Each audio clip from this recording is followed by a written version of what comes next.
ಮುಂದಿನ ವರ್ಷದೊಳಗೆ ನೀವಿಬ್ರು 3 ಜನ ಆಗ್ಬೇಕು. 3 ಜನ ಅಂದ್ರೆ ನಾನು, ಇವಳು, ಕಲ್ಪನಾನ. ಸೀತಾ, ನೀನೇನ್ ಚಿಂತೆ ಮಾಡ್ಬೇಡ.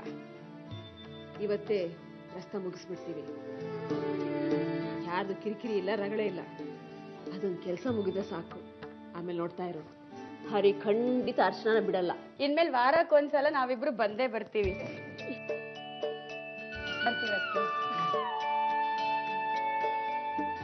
ನಿಮ್ಗೊಂದು ಮಾತು ಕೇಳಮ್ಮ. ಹರಿನ ಹೋಲಿಸ್ಕೋಬೇಕಾದ್ರೆ ಏನು ಮಾಡ್ಬೇಕತ್ತೆ? ನಾನು ಹತ್ರ ಹೋದ್ರೆ ಅವ್ರು ದೂರ ಓಡ್ ಹೋಗ್ತಾರೆ. ಹೆದರ್ಬೇಡ. ಇವತ್ತು ಹರಿ ಈ ರೂಮಲ್ಲಿ ಉಳಿಯೋ ಹಾಗೆ ಮಾಡೋ ಜವಾಬ್ದಾರಿ ನನಗಿರ್ಲಿ. ಅವನನ್ನ ಉಪಾಯವಾಗಿ ನಿನ್ನ ಹತ್ರ ಸೆಳೆಯೋ ಕೆಲಸ ಅದು ನಿಂದು. ಅದೇ ಅರ್ಥ ಆಗ್ತಿಲ್ಲ ಅತ್ತೆ. ಅವ್ರ ಆಸಕ್ತಿ ಏನು ಅಂತಾನೆ ನನಗೆ ಗೊತ್ತಿಲ್ಲ. ಯಾವಾಗಲೂ ಅವನ ಜೊತೆಯಲ್ಲಿ ತಮಾಷೆ ಮಾಡ್ಕೊಂಡಿರೋ. ಹೆಂಡತಿ ಆಗಿರೋದಕ್ಕಿಂತ ಹೆಚ್ಚಾಗಿ ಅವನ ಹತ್ತಿರದ ಸ್ನೇಹಿತೆ ಆಗಿರೋ. ಅಂದ್ರೆ ಹರಿಗೆ ಪ್ರಿಯವಾದದನ್ನ ನಾವು ಮಾಡಬೇಕು ಅಲ್ವಾ ಅತ್ತೆ? ಜಾಣೆ ನೀನು. ಎಷ್ಟು ಬೇಗ ಅರ್ಥ ಮಾಡ್ಕೊಂಡೆ. ಹರಿ ಯಾವತ್ತಿದ್ರೂ ನಿನ್ ಗಂಡಾನೆ.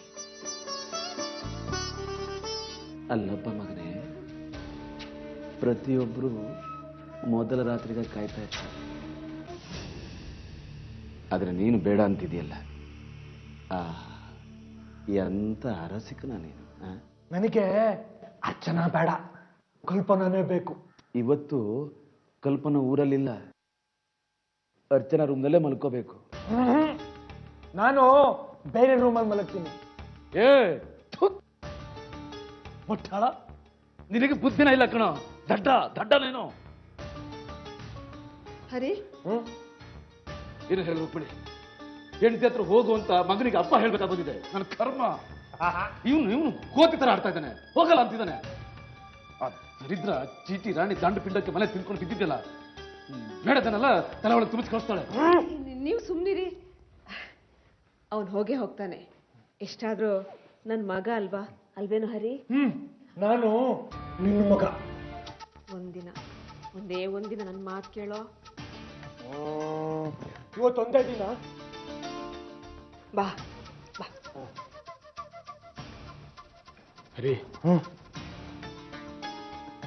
ನಿಮ್ಗೆ ಏನು ಇಷ್ಟ ಹೇಳಿ, ನಾನು ನಿಮಗೆ ಏನು ಬೇಕಾದರೂ ಕೊಡ್ತೀನಿ. ಹೌದಾ? ನನಗೆ ಆಟ ಅಂದ್ರೆ ಇಷ್ಟ. ಆಯ್ತು, ನೀವು ಹೇಳ್ದಾಗ್ಲೇ ಆಗ್ಲಿ. ಕಣ್ಣು ಮುಚ್ಚಲೆ ಆಟ ಆಡೋಣ. ಸರಿ, ಆಟ ಆಡೋಣ. ನಿಂಗೆ ಬಟ್ಟೆ ಕೊಡ್ತೀನಿ, ಆಯ್ತಾ? ಬೇಡ ಹರಿ, ಈ ಆಟ ಸಾಕು. ಬೇಡ.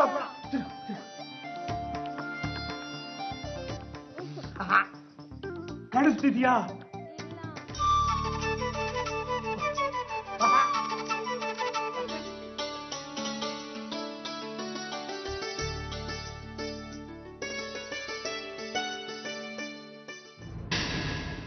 ನಮಸ್ಕಾರ, ನಾನು ಜಯಂತ್ ಅಂತ, ಪ್ರಣವ್ ತಂದೆ.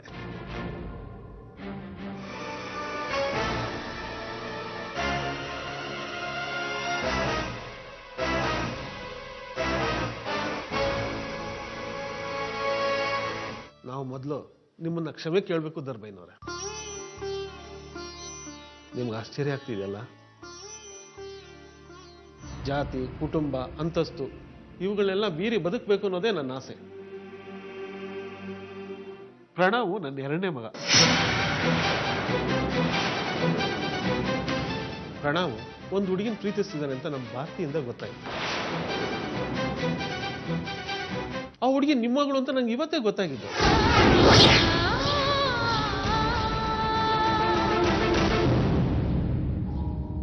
ಧರ್ಮಯ್ಯನವ್ರೆ, ಈ ವಿಷಯ ಗೊತ್ತಾಗಿದ್ದು ನನ್ನ ಮಗನಿಂದಲ್ಲ, ಈ ನಿಮ್ಮಿಬ್ಬರು ಸೊಸೆಯಂದಿರಿಂದ. ಇಂಥ ಕಾಲದಲ್ಲಿ ಇಂಥ ಸೊಸೆಯಂದಿರು ಇರ್ತಾರೆ ಅಂದ್ರೆ ಆಶ್ಚರ್ಯ. ಅವ್ರ ನಾದಿನಿ ಬಗ್ಗೆ ತೋರಿಸಿದ ಪ್ರೀತಿ ನೋಡಿ ನನಗೆ ಮಾತೇ ಹೊರಡ್ಲಿಲ್ಲ.